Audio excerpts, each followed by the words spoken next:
নমস্কার, নিউজ 18 বাংলায় স্বাগত। এক ফোনে বাংলা নিয়ে আপনার সঙ্গে আমি অনিন্দিতা। মার্চে ঘোষণা, এপ্রিলে ভোট। দোলের পরই রাজ্যে ভোট ঘোষণার সম্ভাবনা। এপ্রিলেই ভোট, এপ্রিলেই গণনা চায় কমিশন। 28শে ফেব্রুয়ারি চূড়ান্ত ভোটার তালিকা প্রকাশ।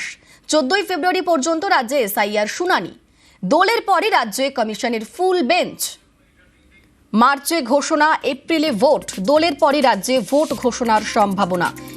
এপ্রিলেই ভোট এবং এপ্রিলেই গণনা চায় কমিশন। 28 তারিখ চূড়ান্ত ভোটার তালিকা প্রকাশ। 14ই ফেব্রুয়ারি পর্যন্ত রাজ্যে এসআইআর শুনানি। দোলের পরই রাজ্যে কমিশনের ফুল বেঞ্চ।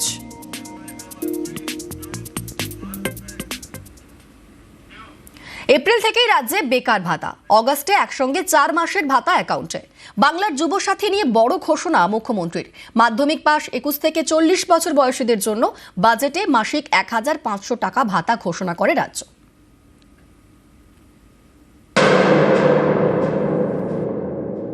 যুবসাথী যে প্রোগ্রামটা আছে, যে স্কিমটা নতুন করে লঞ্চ করা হয়েছে মাধ্যমিক পাশেদের জন্য, মাধ্যমিক পাস যারা করবে 21 থেকে 40 বছর, তাদের যেমন পরিষ্কার বলা হচ্ছে যে তারা যে কোনো স্কলারশিপে পেতে পারে, কিন্তু অন্য কোনো স্কিমে যদি তারা টাকা না পায় তাহলে তারা 1500 টাকা করে আগামী 5 বছর পাবে। তারপর আবার রিভিউ হবে যতদিন তারা চাকরি না পাচ্ছে। সেইটা আমরা বলেছিলাম 15ই আগস্ট থেকে করব, কিন্তু যেহেতু 1 এপ্রিল থেকে ফাইন্যান্সিয়াল ইয়ার শুরু হয়, কাজেই এটা আমরা 1 এপ্রিল থেকে দেব বলেই ঠিক করেছি। চলতি মাসেই বিধানসভা ভিত্তিক ক্যাম্প করবে সরকার। বেকার ভাতার জন্য আবেদন করতে পারবেন মাধ্যমিক পাস 21 থেকে 40 বছর বয়সীরা। অ্যাসেম্বলি ওয়াইজে 294টা কেন্দ্রে আমরা 294টা ক্যাম্প তৈরি করব। দুয়ারে সরকার 8টে ডিপার্টমেন্টের জন্য একটা অ্যাসেম্বলিতে একটাই ক্যাম্প হবে। 15 থেকে 26 ছুটির দিনগুলো বাদ দিয়ে সকাল 10টা থেকে 5টা অবধি এই ক্যাম্প চলবে, এবং যারা জমা দেবেন তাদেরটা সঙ্গে সঙ্গে তারা রিসিপ্ট পাবেন এবং ডিজিটাইজও করা হবে। পশ্চিমবঙ্গে ফিরছে বেকার ভাতা। বৃহস্পতিবার রাজ্য বাজেটে ঘোষণা করা হয়েছে। মাধ্যমিক পাশ করা 21 থেকে 40 বছর বয়সী বেকারদের মাসে 1500 টাকা করে ভাতা দেওয়া হবে। প্রকল্পের নাম বাংলার যুবসাথী। 2026-এর এপ্রিল থেকেই কার্যকর প্রকল্প। স্কলারশিপ ছাড়া অন্য কোনো সামাজিক প্রকল্পের সুবিধে পান না এরকম বেকারই এই ভাতা পাবেন। 21 से 40 साल तक जो 10 क्लास पास करेंगे उसको स्कॉलरशिप जो मिलता है वो ठीक है, उसमें हम हाथ नहीं लगाएंगे, लेकिन उसको 5 साल तक हम 1500 रुपया करके मंथली देंगे। जैसे वो लोग नौकरी का भी ढूंढने का कोशिश करें, हम भी कोशिश करेंगे। বামফ্রন্ট সরকার ক্ষমতায় এসেই বেকার ভাতা চালু করেছিল। 1978 থেকে 1987 পর্যন্ত দেওয়া হয়েছিল এই ভাতা। 125 টাকা দিয়ে শুরু হয়েছিল, তারপর ধাপে ধাপে বেকার ভাতা বেড়ে হয়েছিল 500 টাকা।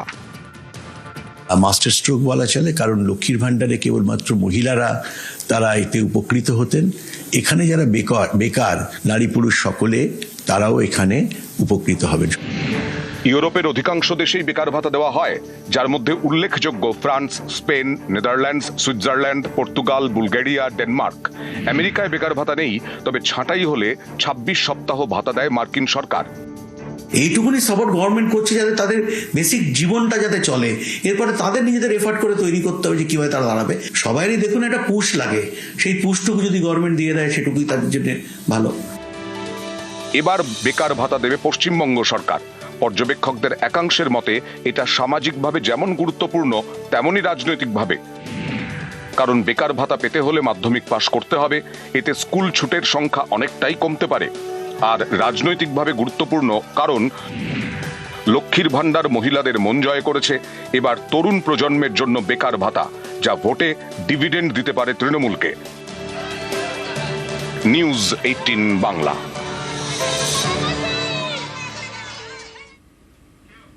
বাজেটে বাংলাকে বঞ্চনার অভিযোগ। লোকসভায় কেন্দ্রের বিরুদ্ধে সরব অভিষেক। বাজেটে একবারও বাংলার উল্লেখ নেই বলে তোপ। ডানকুনি ফ্রেট করিডোরও আগের ঘোষণা বলে দাবি। রেলমন্ত্রী থাকাকালীন মমতা ঘোষণা করেন বলে দাবি। सर 85 मिनट्स का फाइनेंस मिनिस्टर का स्पीच था। Bengal was not even mentioned once. Even the freight corridor from Dankuni referenced in this very budget was originally announced by the then railway minister in 2009, which was Mamata Banerjee, who is now the chief minister of West Bengal. The constitution promises equality among states. But this government practices preference. Allies are funded while opponents are starved. So this is not a model of cooperative federalism. This is a model of subscription-based federalism. বাংলাকে বকেয়া বঞ্চনার অভিযোগ, লোকসভায় অভিষেকের নিশানায় কেন্দ্র। 1,96,000 কোটি টাকা বকেয়ার অভিযোগ, রাজ্যকে বঞ্চনার অভিযোগ অভিষেকের। Sir, I come from an India that thunders Sabka Saath, Sabka Vikas from every podium. And I come from an India where West Bengal's rightful dues to the tune of 1,96,000 crores are frozen in cold bureaucratic silence. Sir, what is withheld is not just money. What is withheld is dignity. What is withheld is constitutional promise that every Indian, every state stands equal before the union. This is not governance or federalism, sir. This is a message that you stand in line or you'll be made to pay the price. বাংলাকে কেন্দ্রীয় বঞ্চনার অভিযোগ, স্বনির্ভর বাংলার challenge অভিষেকের। Three moments of history: 2016, 2021, and 2024. Three election, three verdicts, three decisive defeats for the BJP in West Bengal. A fourth one is no longer a warning; it is approaching. So the government want to punish Bengal, let them proceed. We won't bow. You want to freeze our funds? We will persist. PM आवास से लेके सड़क से लेके मनरेगा से लेके सारे पैसे बंगाल के पिछले 5 साल से ये सरकार ने रोक के रखा है। प्रधानमंत्री ने आत्मनिर्भर भारत की बात किया है, हम स्वनिर्भर बंगाल क्या होता है काम करके दिखाया है। You want to freeze our funds? We will persist. You want to profile and persecute our youth? We will protect them. Bengal's spine was not ever bent by surrender and is not for sale. Go ahead, send your audits. We will answer them. But remember this, files can be frozen, funds can be stalled, voices can be suppressed, but memories can't be erased. When the people rise and the ballot breaks the silence, we will settle the final account. পক্ষপাতিত্ব করার অভিযোগ, লোকসভার speaker ওম বিড়লার বিরুদ্ধে অনাস্থা কংগ্রেসের। সই বিরোধী জোটের 118 সাংসদের, তৃণমূলের কেউ সই করেননি। সংবাদ সংস্থা সূত্রে খবর, স্পিকার সিদ্ধান্ত নিয়েছেন অনাস্থা প্রস্তাব সংক্রান্ত নোটিশের নিষ্পত্তি না হওয়া পর্যন্ত লোকসভার কাজে তিনি যোগ দেবেন না। 9 মার্চ অধিবেশনে প্রস্তাব নিয়ে আলোচনার সম্ভাবনা।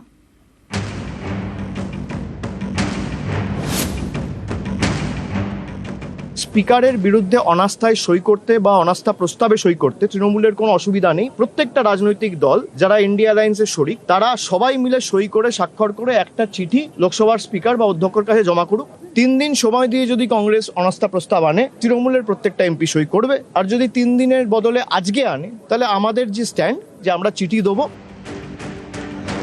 বিরোধী দলের সাংসদদের লোকসভায় বলতে দেওয়া হচ্ছে না, শাসক দলের প্রতি পক্ষপাতিত্বমূলক আচরণ করছেন লোকসভার স্পিকার ওম বিড়লা। এই অভিযোগে মঙ্গলবার অনাস্থা প্রস্তাবের নোটিশ দেয় কংগ্রেস লোকসভার মহাসচিব উৎপল কুমার সিং এর কাছে। কংগ্রেসের অভিযোগ, লোকসভার বিরোধী দলনেতা রাহুল গান্ধীকে বলার সুযোগ দেওয়া হচ্ছে না। 8 জন বিরোধী সাংসদকে সাসপেন্ড করা হয়েছে। 2 প্রাক্তন প্রধানমন্ত্রীর বিরুদ্ধে আপত্তিকর এবং ব্যক্তিগত মন্তব্য করেছেন বিজেপির এক সাংসদ, এর বিরুদ্ধে কোনো পদক্ষেপ করা হয়নি। এ নিয়ে স্পিকারের বিরুদ্ধে অনাস্থা নোটিশ কংগ্রেসের। এতে সই করেছেন ডিএমকে, সমাজবাদী পার্টি, আরজেডি সহ বিজেপি বিরোধী টিম ইন্ডিয়ার 118 জন সাংসদ, কিন্তু তৃণমূলের কেউ সই করেননি। স্পিকারকে 2 দিন 3 দিনের একটা সময় দেওয়া যেতে পারে। যদি কোনো ব্যবস্থা স্পিকার তার তরফ থেকে না নেয়, শুক্রবার নো কনফিডেন্স মুভ হবে, কোনো অসুবিধা নেই। এবং আমরা চাই যে হাউস চলুক। 3 দিন সময় দিয়ে যদি কংগ্রেস অনাস্থা প্রস্তাব আনে, তৃণমূলের প্রত্যেকটা এমপি সই করবে। আর যদি 3 দিনের বদলে আজকে আনে, তাহলে আমাদের যে স্ট্যান্ড যে আমরা চিঠি দেবো। এরকম কোনো নিয়ম পার্লামেন্টে আছে কিনা জানা নাই। আগে চিঠি, তারপরে 3 দিন অপেক্ষা, তারপরে অনাস্থা প্রস্তাব। তৃণমূলের পক্ষ থেকে নতুন নিয়ম কানুন প্রয়োগ করার চেষ্টা করা হচ্ছে। বিজেপি পার্টি এবং সেই সুবাদে স্পিকারের বিরুদ্ধে এমন কিছু বলা করা উচিত নয় যাতে বিজেপি ক্ষুণ্ণ হয়। সংবাদ সংস্থা সূত্রে খবর, লোকসভার স্পিকার সিদ্ধান্ত নিয়েছেন অনাস্থা প্রস্তাব সংক্রান্ত নোটিশের নিষ্পত্তি না হওয়া পর্যন্ত লোকসভার কাজে তিনি যোগ দেবেন না। নিউজ 18 বাংলা। সোশ্যাল প্ল্যাটফর্মকে ডেডলাইন, ডিপফেক ভিডিও সরিয়ে ফেলতে 3 ঘন্টার সময়। ডিপফেক ভিডিও নিয়ে এবার আরও কড়াকড়ি। সোশ্যাল প্ল্যাটফর্মকে 3 ঘন্টার ডেডলাইন কেন্দ্রের। কয়েকটি সোশ্যাল প্ল্যাটফর্মকে সময় বেঁধে দিল কেন্দ্র। কন্টেন্টকে ডিপফেক ঘোষণার পর দ্রুত সরিয়ে দিতে হবে। আদালত, পুলিশ, সরকার ডিপফেক চিহ্নিত করলে সরানোর নির্দেশ। 3 ঘন্টার মধ্যে সোশ্যাল প্ল্যাটফর্ম থেকে ছবি, ভিডিও সরানোর নির্দেশ। 20 ফেব্রুয়ারি থেকে নয়া নিয়ম কার্যকর। এআই এর মাধ্যমে তৈরি কন্টেন্টে অবশ্যই উল্লেখ রাখতে হবে। এআই দিয়ে তৈরি ভিডিওগুলিকে আলাদাভাবে লেভেলের নির্দেশ। নিয়ম না মানলে স্থায়ীভাবে অ্যাকাউন্ট বন্ধের হুঁশিয়ারি। এবার মৎস্য বন্দর নামখানায় বরাদ্দ করা হয়েছে প্রায় 40 কোটি টাকা। 2027 সালের মধ্যে কাজ শেষের টার্গেট।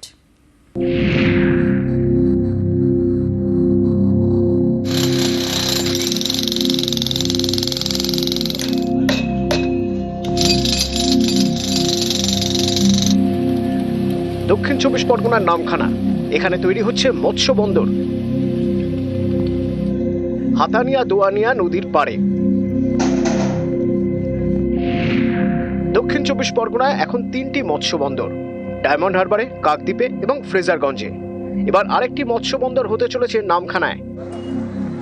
এখানকার মৎস্যজীবীদের দাবি, মৎস্য বন্দর হলে তারা খুবই উপকৃত হবেন, কারণ এখন তাদের ট্রলার মেরামতির জন্য ছুটতে হয় কাকদ্বীপ বা ফ্রেজারগঞ্জে, আর কোল্ড স্টোরেজে মাছ কাঁকড়া রাখার জন্য ডায়মন্ড হারবারে। এতে অনেক সময় যায়। নামখানায় মৎস্য বন্দর হলে এই সব সমস্যা মিটবে।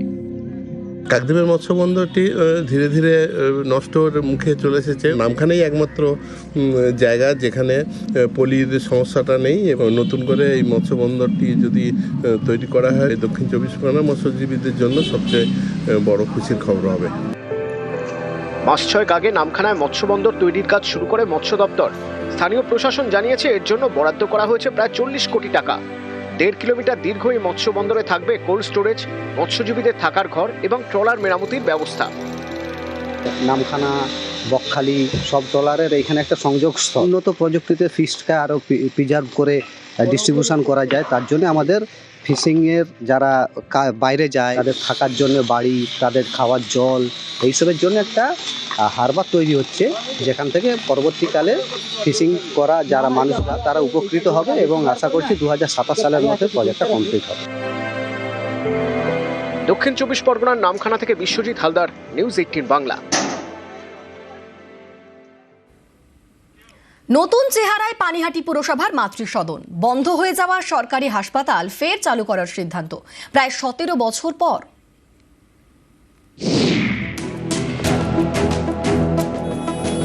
উত্তর 24 পরগনার পানিহাটি, এখানকার সোদপুর স্টেশন রোড থেকে ঘোলার দিকে যেতে বাঁহাতে পানিহাটি মাতৃসদন ও হাসপাতাল প্রায় 17 বছর বন্ধ থাকার পর ফের চালু হতে চলেছে। অগস্ট থেকে পরিষেবা শুরুর সম্ভাবনা। 2001 সালে চালু হয় পানিহাটি পুরসভা পরিচালিত মাতৃসদন।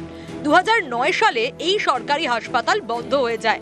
প্রায় 17 বছর পর হাসপাতাল চালু করতে উদ্যোগী পুরসভা। মাতৃসদন সংস্কারের জন্য প্রায় 25 কোটি টাকা বরাদ্দ করা হয়েছে।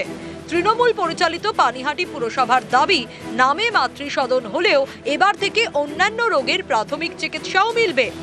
মাতৃসদনে চিকিৎসা পরিষেবা দেবে একটি নার্সিংহোম কর্তৃপক্ষ। 15 বছরের জন্য তাদের লিজ দেওয়া হয়েছে। পুরসভার দাবি, অনেক কম খরচে পরিষেবা পাওয়া যাবে। বেডের সংখ্যা 50 থেকে বেড়ে হবে 100। এটা যদি চালু হয়, এলাকার বাসিন্দাদের প্রচণ্ড পরিমাণে বাইরে যেতে হবে না, এইখানেই তাদের সব কিছু হয়ে গিয়ে তাহলে একটা সুস্থ পরিবেশ সমস্ত তৈরি হতে পারে। ভীষণ খুশি, কারণ আমাদের যে পরিষেবাগুলো বন্ধ ছিল, এখানকার মানুষজনের খুব অসুবিধা হতো, কারণ হাসপাতালটা অনেকটা দূরে। উন্নত আরও যতটা ছিল তার থেকে যেন আরও উন্নত হয়, ভালো ডাক্তার আসুক। মাতৃসদন রয়েছে ঘোলা 32 নম্বর ওয়ার্ডে, সেটা 2009-2010 পর থেকে বন্ধ রয়েছে। আমরা চেষ্টা করছি মাতৃসদনকে নতুন রূপে ফিরিয়ে আনবার জন্য। ডাক্তারবাবুরা এসেছিলেন JBCH এর পক্ষ থেকে, তাদের সঙ্গে বিস্তারিত আলোচনা হয়েছে, এবং 100 বেডের এই হসপিটাল এখানে হবে, সমস্ত রকম ট্রিটমেন্টের ব্যবস্থা হবে, এবং ওরা 15 বছরের লিজ হিসাবে এটা নেবে। আমরা যেটা চাইছি, পানিহাটির মানুষকে একটা বিশেষ ছাড়ের ব্যবস্থা করে যাতে ট্রিটমেন্টটা হয়। উত্তর 24 পরগনার পানিহাটি থেকে সুবীর দে, নিউজ 18 বাংলা। পথশ্রী প্রকল্পে সিঙ্গুরে নতুন রাস্তা তৈরিতে 22,87,000 টাকা বরাদ্দ।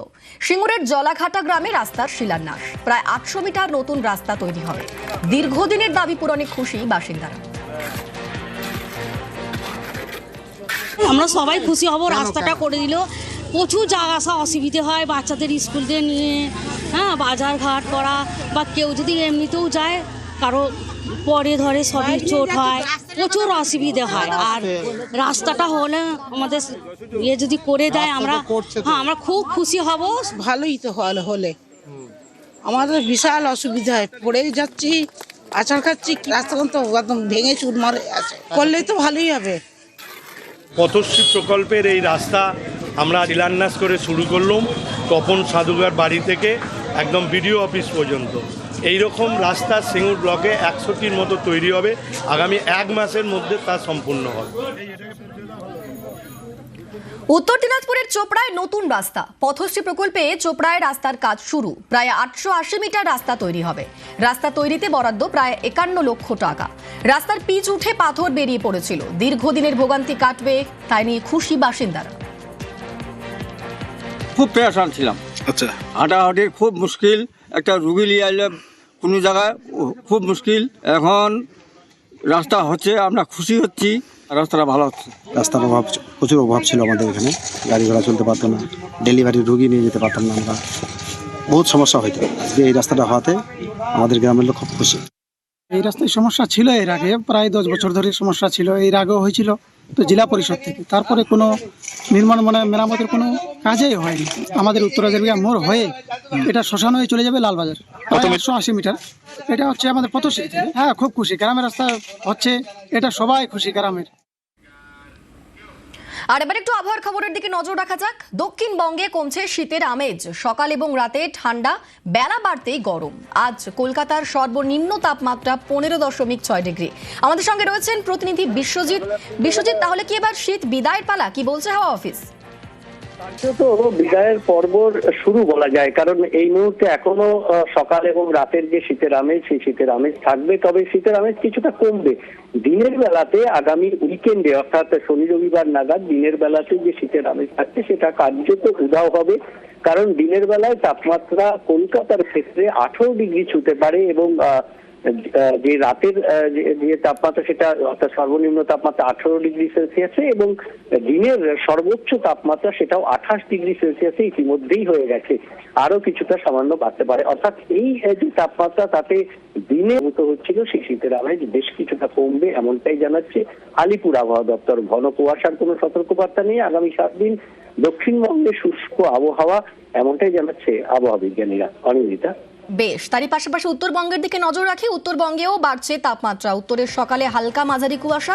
দার্জিলিং, জলপাইগুড়িতে কুয়াশার জন্য সকালের দিকে দৃশ্যমানতা কম। আমাদের সঙ্গে রয়েছেন প্রতিনিধি পার্থ।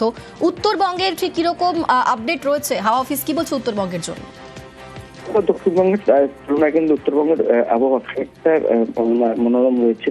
বিশেষ করে পাহাড়ি এলাকা, দার্জিলিং, কার্শিয়াং, কালিম্পং এসব এলাকায় যেরকম ঠান্ডা অনুভূত হচ্ছে, তেমনি সমতল জেলাগুলোতে সকাল এবং সন্ধ্যায় রুটিন করে কিন্তু ঠান্ডা হাওয়া বইছে, এবং গায়ে কিন্তু গরম পোশাক জড়াতে হচ্ছে। তো দিনের বেলায় কিন্তু শুষ্ক আবহাওয়া থাকছে এবং তাপমাত্রা খানিকটা বাড়ছে। সকালের দিকে যেখানে তাপমাত্রা থাকছে সমতল জেলাগুলোতে 11 থেকে 12 ডিগ্রি, তা কিন্তু দিনের আলোতে বেড়ে দাঁড়াচ্ছে 14 থেকে 15, কোথাও বা 16 ডিগ্রিতে গিয়ে ঠিকছে তাপমাত্রা। সেই কিন্তু শীত কার্যত বিদায় নিতে চলেছে তা বলে দেওয়া যায়। তবে পাহাড়ি এলাকা এবং ডুয়ার্সে সেখানে কিন্তু কুয়াশার দাপট আজও ছিল, এবং আমি কয়েকদিনে কিন্তু সকালের দিকে ভোরের দিকে কিন্তু কুয়াশার দাপট থাকবে। বেশ, ধন্যবাদ পার্থ।